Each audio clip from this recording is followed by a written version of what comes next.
يوين سيجا صدق يوهري طبيل بالي هنغاري يوهي لعبري لقلي يوهلا لغرو بالي Soomaaligu waa mid ka mid ah luqadaha ugu adag adduunka barashadiisa iyo ku hadalkiisuba. Inkastoo af Soomaaligu qornaa muddo kooban, haddana waxa aad moodaa in la agtaraday oon hadalkiisii laga dhaqaajin oon laga hortagin eragyada suuqiga ah ee ku saaqmay afkeena. Waxaan maanta muuqaalkeennan tooshka ku ifinaynaa suugaanta iyo qaybaheeda, maansada iyo noocyadeeda.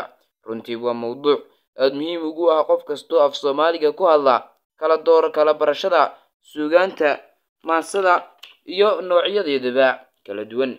Waxa aynu dul hoganaynaa af Soomaaliga iyo qaybihiisa kala duwan, innaga oo ka hadli doona waa maxay af Soomaaligu, qaybaha af Soomaaliga, waa maxay suugaan, iyo qaybaha maansada iyo wixii la mid ah. Dhammaan su'aalahaas ayaynu kaga jawaabi doonaa muuqaalkeennan ee si fiican u dhigo. Magacaygu waa Jimcaale Daahir, halkanina waa Salgaadh Media. Haddii maanta lagu weydiiyo waa maxay af Soomaaligu, laga yaabaa inaad ku jawaabi lahayd waa af Soomaali uun dee. Af Soomaaligu ma aha ee waa af xuruuftiisu Laatiin tahay, dhawaqiisu Carabi yahay, waxaana fartiisa la qoray 1972. Xarfaha af Soomaaligu leeyahay waa 10 shaqal iyo 21 shibane. Af Soomaaligu guud ahaan waxa uu qaybsamaa 2 qaybood oo waaweyn oo kala ah tix iyo tiraab. Raagowgaas waxa uu ahaa nin xigmad badan, af Soomaaliga soo Soomaaliduna aad u qadariso. Raage isagoo gabayga wax badan ku soo kordhiyay, waa ninka af Soomaaliga u kala qaybiyay tix iyo tiraab. Tixdu waa weer kasta oo habdhac iyo qaafiyad leh. Qayb kasta oo tixda ka mid ahna waxaa loo qeexi karaa sida suugaan, maanso, gabay, geeraar, jiifto, buraanbur, mahmaah iyo wixii la mid ah. Tixdu waxa ay u kala qaybsantaa 2 qaybood oo waaweyn oo kala ah suugaan iyo mahmaahyo.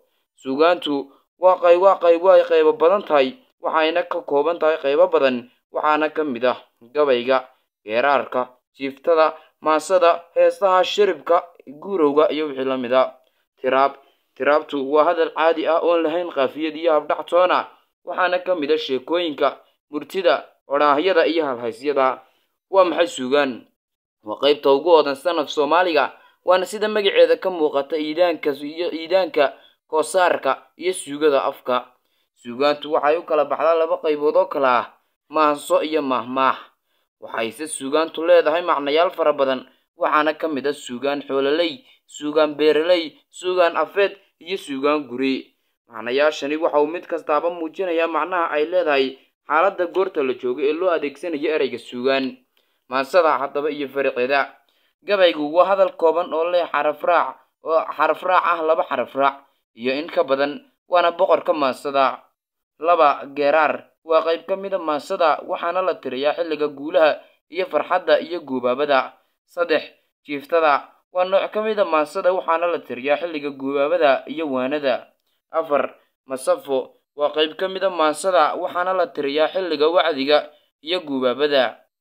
5 buraanburka waxaa la tiriyaa xilliga guubaabada iyo farxadda, waxaana uu qaas u yahay haweenka. 6 heesta waxa ay koobsanaysaa dhammaan waqtiyada oo xilli kasta waa la tirin karaa. Intaas ayaan ku joojinaynaa tusaalayaasha maansada. Waxa kale oo maansada loo kala qaybiyaa 2 qaybood marka loo eego xagga dhererka, habdhaca iyo shubaasha, waana toox dheer iyo toox gaab.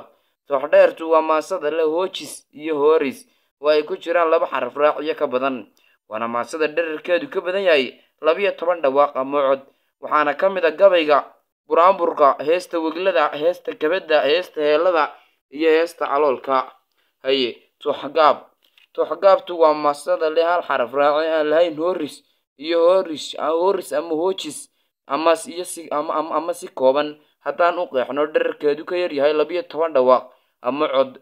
Waxaana ka mid ah dhammaan badaha jiiftada sida geeraarka, hees hawleedda xoolaha, heesaha xoolaha, heesta mooyaha, heesta caanaha iyo wixii la mid ah.